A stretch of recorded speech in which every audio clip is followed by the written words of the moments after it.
O Senhor esteja convosco. Está no meio de nós. Proclamação do Evangelho de Jesus Cristo, segundo São Lucas. Glória a vós, Senhor.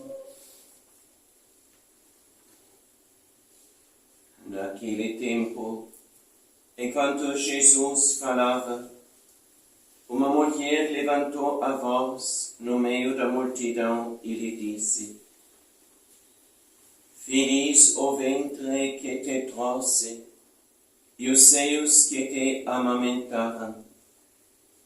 Jesus respondeu: Muito mais felizes são aqueles que ouvem a palavra de Deus e a põem em prática.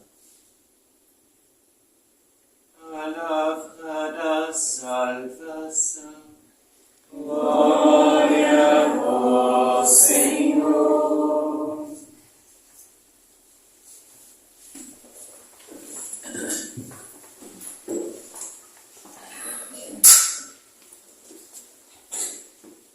Em nome do Pai, e do Filho, e do Espírito Santo. Amém. Caríssimos irmãos e irmãs em Cristo, nós conhecemos esta história. Alguns dizem que seja uma lenda. Em todo caso, é uma história bem significativa quando foi construída esta igreja em Roma, que hoje é a igreja de Santa Maria Maior. Foi um casal rico que queria colocar os seus bens a serviço da igreja e colocar um templo santo, edifício eclesiástico, o culto divino em honra de Nossa Senhora. Depois ocorreu que no mês de agosto, exatamente este dia 5 de agosto, Deus deu um sinal. Quem já esteve em Roma, esse tempo de julho, mas ainda agosto, sabe que este é o tempo mais quente do ano. Então, muitos romanos fogem da cidade, pois se torna bastante desagradável de ali viver. E o sinal que Deus deu, escolhendo o lugar onde esta igreja, e depois ela se torna basílica, e hoje ela é uma das grandes 4 basílicas patriarcais, papais, em Roma. Então, uma das igrejas mais insígnias do mundo inteiro. Então, o sinal que Deus deu, então, que apareceu neve, no mês de agosto, sim, lá no cimo do Esquilino, em Roma. Aliás, neve também é algo muito raro em Roma, mesmo no inverno. Então é uma exceção. Então, só dentro de muitos anos, de vez em quando tem neve na cidade de Roma. Então, Deus quis dar um sinal para mostrar onde a igreja basílica em honra de Nossa Senhora devia ser construída.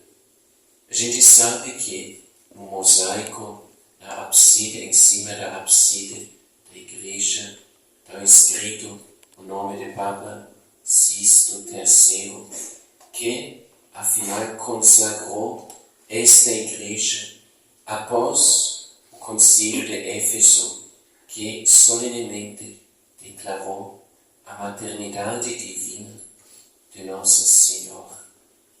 Aqui nós temos assim o cenário histórico e nós costumamos meditar normalmente os textos bíblicos para deles, além da história da salvação, de tirar o seu significado mais profundo, onde Deus nos revela os mistérios da salvação, os mistérios da graça que Ele deseja operar em cada de nós. Agora, qual é o significado deste milagre? A neve em pleno verão, o tempo mais quente em Roma. Eu pensei também sobre isto. Também não conheço uma explicação ou interpretação oficial sobre o significado espiritual deste acontecimento. Mas, em todo caso, traz ao menos duas alusões em que podemos pensar. Primeiro, é o véu de Gedeão no Antigo Testamento. Gedeão quis um sinal por parte de Deus em vista de uma guerra que ele tem de empreender. E depois, então, o véu era úmido, então, com a geada, sim, de manhã, e toda a terra em redor era seca. E o outro dia era exatamente de forma inversa. Então, Deus, assim mostrando o que? Mostra toda uma singularidade.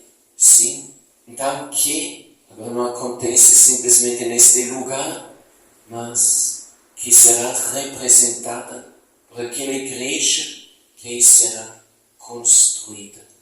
Uma singularidade.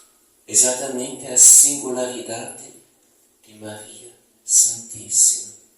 Ela, no meio de um mundo inundado pelo oceano do pecado, dilúvio do pecado, após o primeiro, então, pecado, o pecado entra como um dilúvio, inunda o mundo inteiro. Mas Deus mostra o seu poder, que apesar de tudo isto, não lhe falta a capacidade de Ele preservar tal uma criatura, preservar uma criatura, sim, de todas as consequências desse pecado. E essa criatura tinha de ser Maria Santíssima. Algo impensável perante todo o cenário deste mundo. Então Deus realizou em Maria Santíssima. E se depois era a neve que lá em pleno verão devia cobrir o cume da colina, podemos pensar o significado da neve. Então, muitas vezes, quando alguém quer descrever uma brancura assim, resplandecente, bem pura, a gente diz branco como a neve. Branco como a neve. Os brasileiros não conhecem assim muito a neve, mas quem vive na Áustria já viveu, passou lá e sobe no inverno nas montanhas.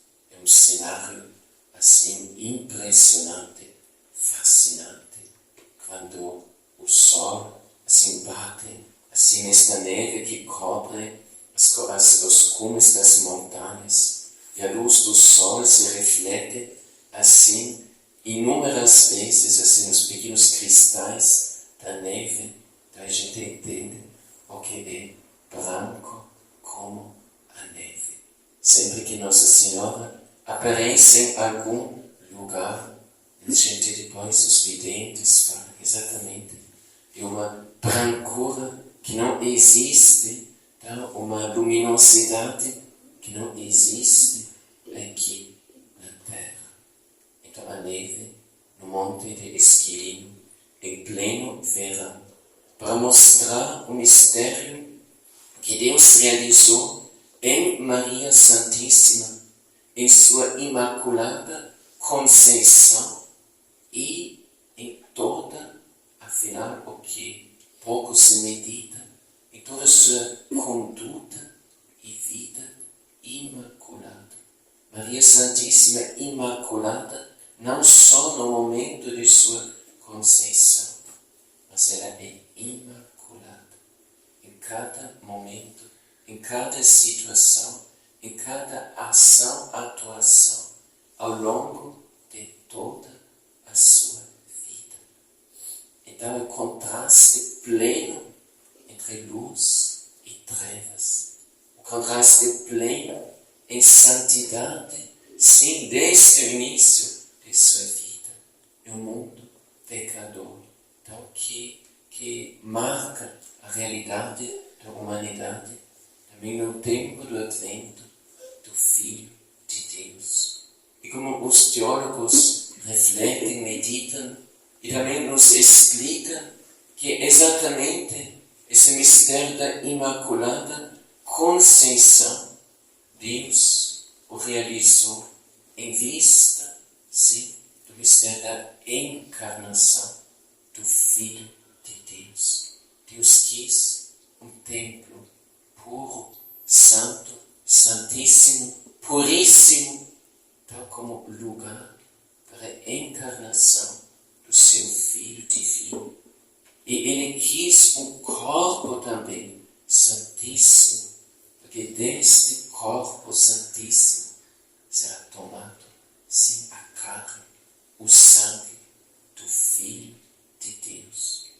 E a Basílica de Santa Maria Maggiore, como consta nos mosaicos que a gente pode contemplar pelas laterais, depois, sobretudo, tal, em frente da abside, então é dedicado todo ao mistério da encarnação que Deus realiza, então, em Maria Santíssima.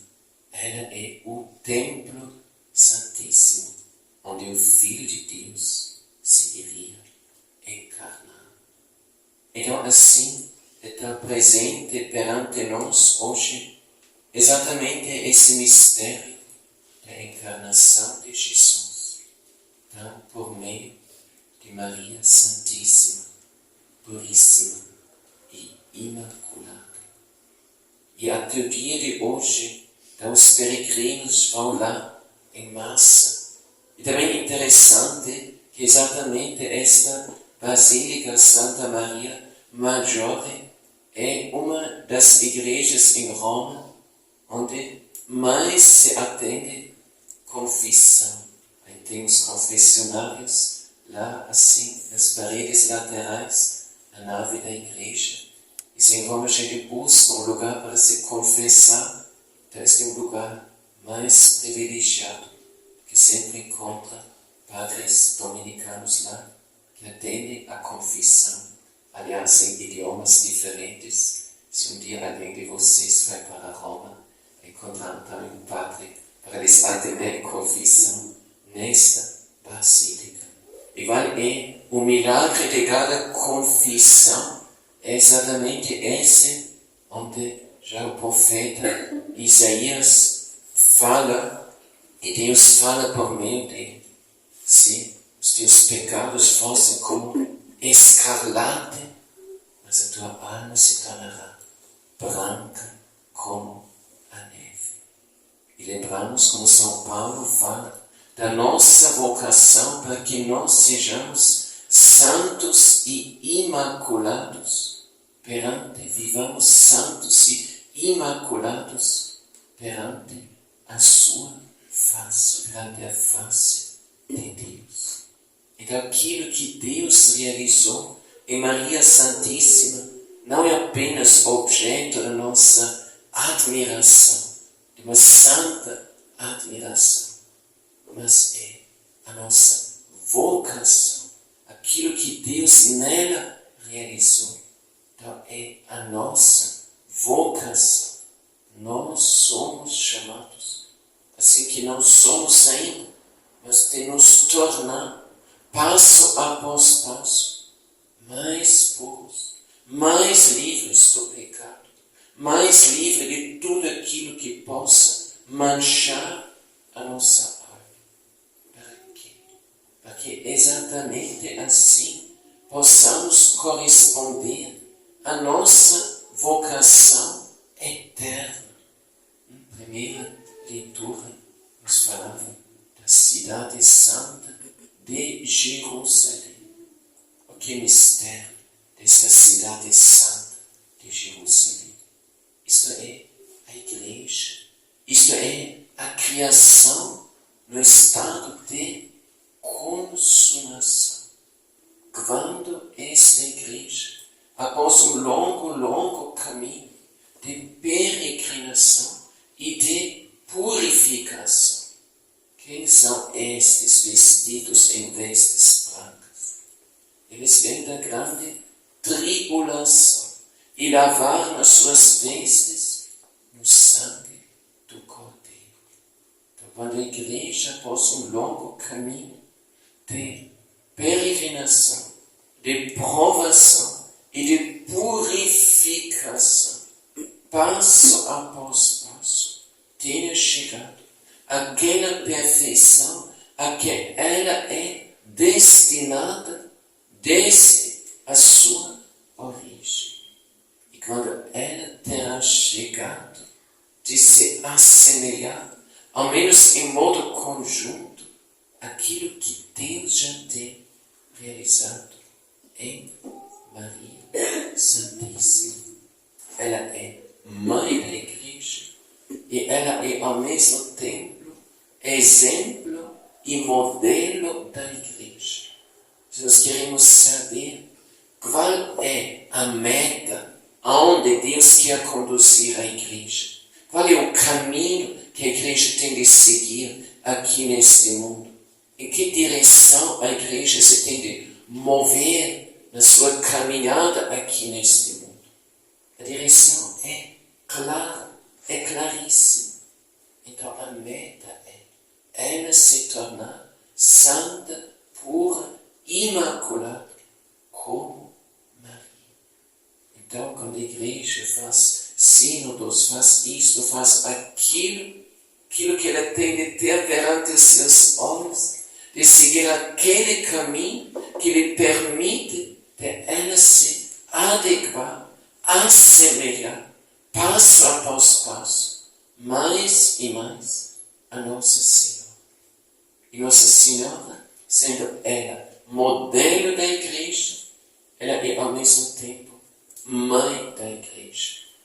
Mãe, por que motivo? Para que nela possamos encontrar aquela que nos vai modelar, aquele que se entrega a esses cuidados maternos de Maria, aquele que sabe confiar a sua vida, a guia, as mãos de Nossa Senhora. Aí Nossa Senhora está ali como mãe para nos formar passo após passo, conforme aquele ideal que Deus já realizou nela, dentro dela. São Paulo, ele fala uma vez a uma de suas comunidades: sede meus imitadores. A gente pode pensar, isso são palavras assim orgulhosas, mas ele acrescenta: sede meus imitadores, como eu sou imitador de Cristo. Então, estas palavras, se São Paulo diz estas palavras, as podemos com mais razão ainda aplicar a Nossa Senhora. Sede meus imitadores, como eu sou imitadora de Cristo Jesus.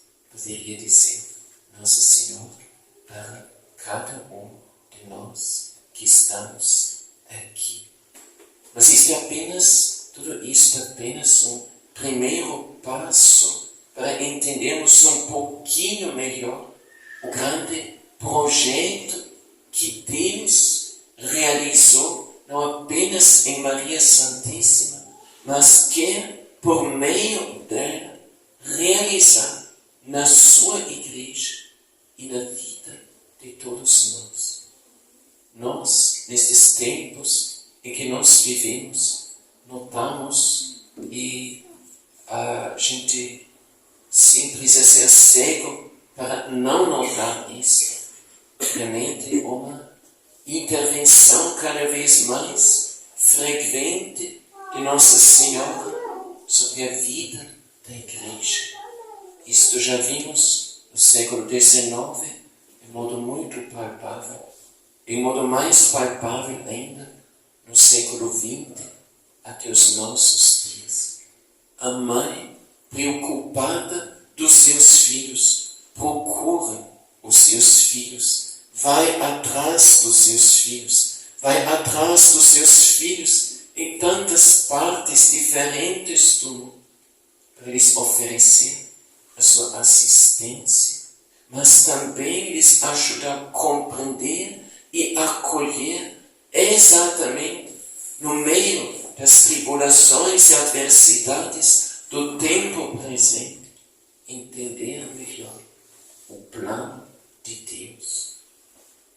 Agora caiu em minhas mãos, há uns 2 dias atrás, um livro sobre Garabandal, a mensagem de Nossa Senhora em Garabandal, e o livro é bem consistente, umas quase 400 páginas, de um autor alemão, que conheço através de outras publicações, muito sérias, que ele já escreveu. Escreveu também este livro sobre Garabandal com muita competência. Vou precisar de um pouquinho de tempo para ler esse livro, mas é muito significativo aquilo que o autor ali mostra. Primeiro, a credibilidade desta mensagem.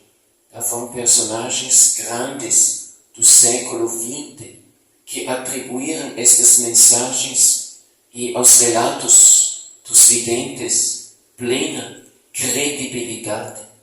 Por exemplo, Dom João Venâncio, bispo de Leiria, nos tempos do concílio, já antes do concílio. Então, ele, o bispo daquela diocese, onde havia as mensagens de Fátima, atribuiu o valor de Garabandal. Sim, isto é uma continuação daquilo que Nossa Senhora tinha falado e operado em Fátima. São Padre Pio também foi confrontado com esta mensagem de Garabandal.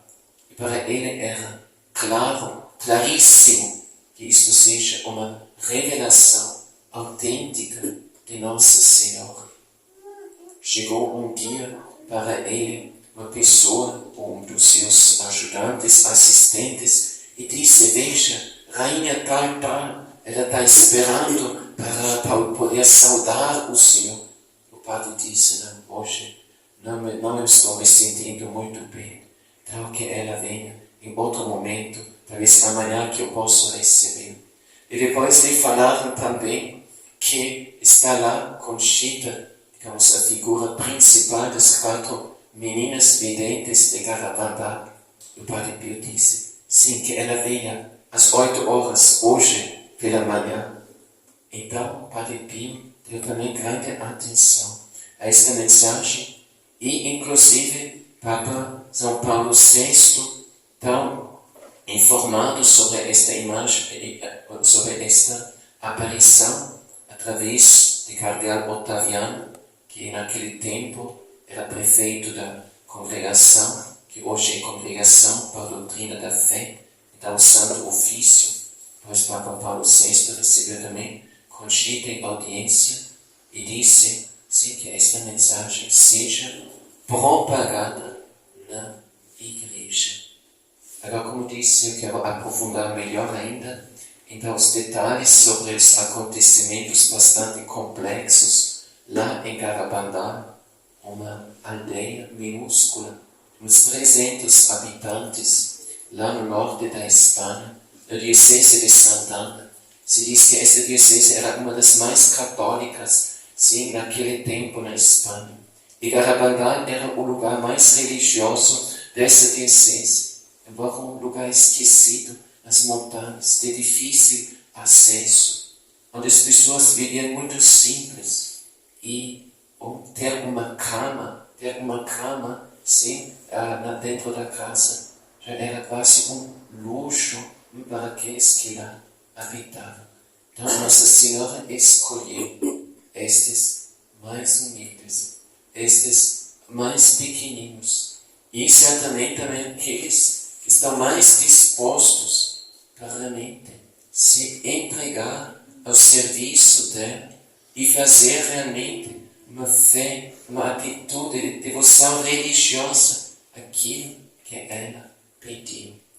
Em todo caso, uma das palavras centrais de Nossa Senhora, essas aparições também eram precedidas por aparições de anjos. Então, uma das palavras centrais é muito simples. Devemos fazer muitos sacrifícios. Devemos fazer muita penitência. Devemos visitar muito frequentemente Jesus no Santíssimo Sacramento. Então, os que falam sobre Garabandal dão realmente testemunho sobre a centralidade do mistério eucarístico nesta mensagem. A gente sabe que os videntes receberam também, de modo milagroso, a Santíssima Eucaristia, enquanto estavam em êxtase. Então sempre estas êxtases tratam gente crítica, muito crítica e duvidava. Sempre as crianças, todo mundo simultaneamente olhou para o mesmo lugar e fez as mesmas reações, mesmos movimentos, de modo inexplicável. Tinha também ali um padre, que também bem jovem, queria conhecer os acontecimentos. E ele depois pediu esta graça, e recebeu esta graça, de também poder ver uma vez Nossa Senhora. E em seguida, o que aconteceu? Ele faleceu. Tão grande era o impacto e a alegria para ele de ter visto apenas uma vez Nossa Senhora Imaculada, Puríssima. Ela que nos conduz para o mistério central do Concílio Vaticano II, que nos mostra isto em tantos documentos sucessivos da Santa Igreja. Mistério central da Santíssima Eucaristia. Aliás, em Garabandal também, Nossa Senhora falou exatamente de tantos tumultos, divisões, contrariedades, tal dificuldades, lutas que vão acontecer mesmo dentro da própria Igreja. Algo que naquele tempo ainda era algo inimaginável. A Igreja era ainda um corpo bem compacto, com uma disciplina única, uniforme e tudo. Por isso também tantas dúvidas perante as videntes. Eles falavam de divisões, e lutas dentro da Igreja, de doutrinas que já não correspondem mais à verdade da fé e tudo isso. Eu disse, não, isso só pode vir do diabo. Mas hoje vimos que isso tudo se tornou realidade. Mas exatamente no meio de tudo isto brilha o quê? A grande luz. E sempre falo isto, Papa São João Paulo II apontou para o mistério da Santíssima Eucaristia como o grande mistério da luz. Os videntes falavam das futuras dissensões na Igreja, os erros no ensinamento e tudo, da confusão doutrinal e tudo. Mas Nossa Senhora falou, sim, vocês têm de ir muitas vezes a Jesus na Eucaristia.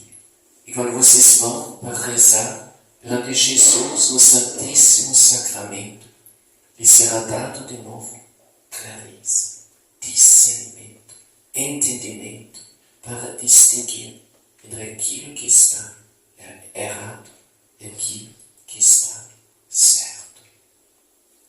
Se nós retomamos ainda o pensamento de antes, Nossa Senhora, ela é o lugar tão puríssimo e imaculado aqui neste mundo, onde Deus quis gerar o seu Filho, e ser o caminho pelo qual o Filho de Deus entrasse neste mundo. E agora, o que acontece hoje? Será que Nossa Senhora já terá terminado esta sua vocação e missão primordial? Ela agora está só olhando o que Deus está fazendo na história. Nada disso. Se Nossa Senhora tinha a tarefa de gerar o seu filho, dar-lhe um corpo visível, palpável, uma existência neste mundo. Toda a missão de Nossa Senhora, até os dias de hoje, consiste em que? Então, gerar Jesus de novo. Gerar Jesus na sua igreja. Isto é a grande e imensa missão e tarefa que Deus confiou a ela. Gerar Jesus na sua igreja. Onde Jesus está sendo gerado na sua igreja? Jesus está sendo gerado na sua igreja em cada Santa Missa. Então, em cada um dos nossos altares. E como Jesus está sendo gerado aqui, pelas mãos do sacerdote. De onde vem o sacerdote? O sacerdote não tem, senão existe, que também gera a ele, que faz nascer as vocações sacerdotais nas almas dos nossos jovens. Então aqueles que levam, formam os futuros presbíteros, os preparam para o seu ministério. Maria Santíssima, ela gera as vocações, ela gera os sacerdotes e ela gera constantemente exatamente aqueles que são destinados a serem ministros do altar, porque uma vida sacerdotal não termina, mas começa exatamente na ordenação. E cada dia o sacerdote precisa o recurso à Virgem Santíssima para ele compreender melhor, atender melhor e realizar melhor a sua missão sagrada. Em Maria Santíssima, por meio de Maria Santíssima, segundo Maria Santíssima, o sacerdote é chamado de realizar a sua vida e sua missão na Santa Igreja. E, acima de tudo, a sua missão que ele exerce está junto ao altar do Senhor. Maria Santíssima gera os sacerdotes para, por meio dela, possa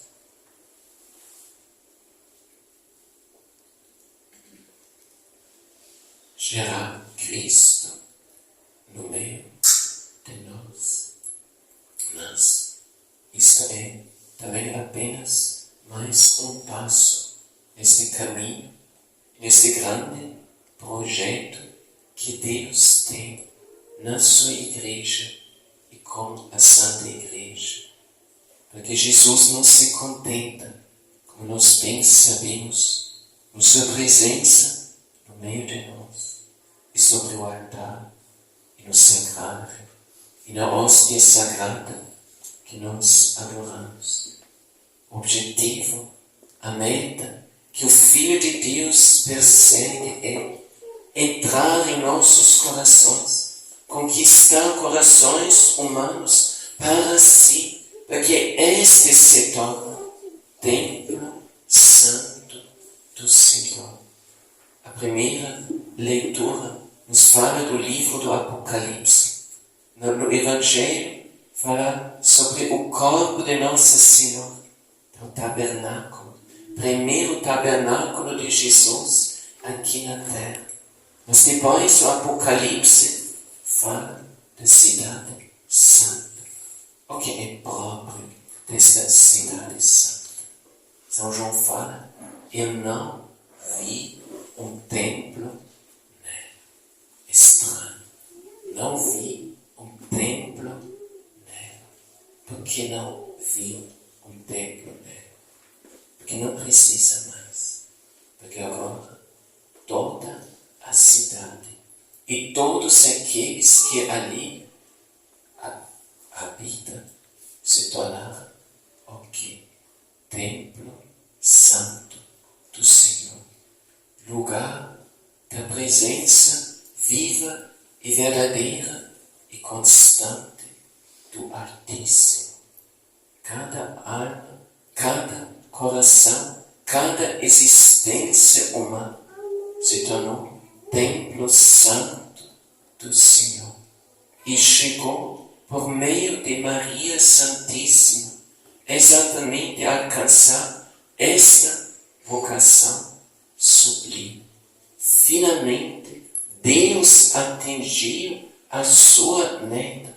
Finalmente, aquela aliança tão longamente prefigurada e realizada, inaugurada no cenáculo, a nova e eterna aliança chegou a ser realizada. Deus habita no meio do seu povo. Deus habita, sim, dentro da alma, dentro da existência do ser de cada um dos seres. E eles habitam na presença de Deus. Deus mesmo se tornou o lugar de sua habitação, do seu ser. Tem de frequentar, visitar muito, frequentemente, Jesus na Eucaristia. Então, porque Deus também, nesses tempos de hoje, apesar de tudo aquilo de ruim que acontece neste mundo, Deus é capaz e poderoso de preservar um espaço aqui neste mundo que não será contagiado pelo mal deste mundo. E este espaço se chama Maria. Este espaço se chama o coração imaculado de Maria. Na medida em que nós nos aproximamos de Nosso Senhor, na medida mais em que nós entramos neste coração, Nossa Senhora falou em Fátima: meu coração imaculado será o teu refúgio. Refúgio me serve enquanto eu me abrigo nele. Para nos consagrarmos a Nossa Senhora, ao seu coração imaculado. Mas mais ainda, nós buscamos a nossa moradia, o nosso lugar de presença e presença constante, e o nosso refúgio neste coração. Porque como este coração ficou preservado de todo contágio do mal neste mundo, assim também, abrigados neste coração, Deus encontrou um caminho e um meio para também nos preservar, sim, dos males que se alastram neste mundo e conduzir a sua igreja, mesmo no meio das tribulações e perseguições e adversidades deste tempo, com firmeza e segurança, em direção ao destino que lhe é dado. E nós vemos que aqui se abre perante os nossos olhos um horizonte grande e ao mesmo tempo grandioso. Nos faz entender, talvez um pouquinho mais, também a grandeza da nossa vocação nesses tempos presentes. Cada discípulo de Jesus, esses tempos presentes, de fato, se tem de tornar um herói. As coisas não são fáceis, tempos não são fáceis, mas Deus nos mostra com toda clareza onde caminhar, onde procurar auxílio. Jesus, no meio das trevas deste mundo, quer tornar-se Ele mesmo, onde? Não só na igreja, não só no sagrado, mas na existência de cada um de nós. A luz que brilha, e que brilha com tanta força, capaz de dissipar as trevas em tantas partes deste mundo. E assim nós mesmos tornamos em Cristo, por Cristo, e nada sem, e nenhuma coisa desligada, mas pelo contrário, intimamente unido a Nosso Senhor.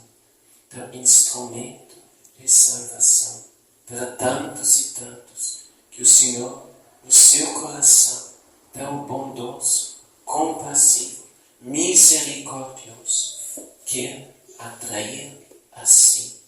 Eu não vim para fazer a minha vontade, mas a vontade daquele que me enviou, disse Jesus. Ele acrescenta, e isto é a vontade daquele que me enviou, para que eu não perca nenhum daqueles que ele me deu, mas eu lhes dei de vida eterna, resgatando-os do mal deste mundo. Então queremos hoje, neste dia de Nossa Senhora das Neves, Nossa Senhora, Mãe de Deus, então contemplar esse mistério, entender com Deus em sua bondade, estender esse mistério sobre sua igreja, sobre cada um de nós, gerar Jesus em nós, fazer Jesus viver em nós, fazer Jesus viver em nós, cada dia mais plenamente, cada dia em forma mais luminosa, irradiante e mais poderosa.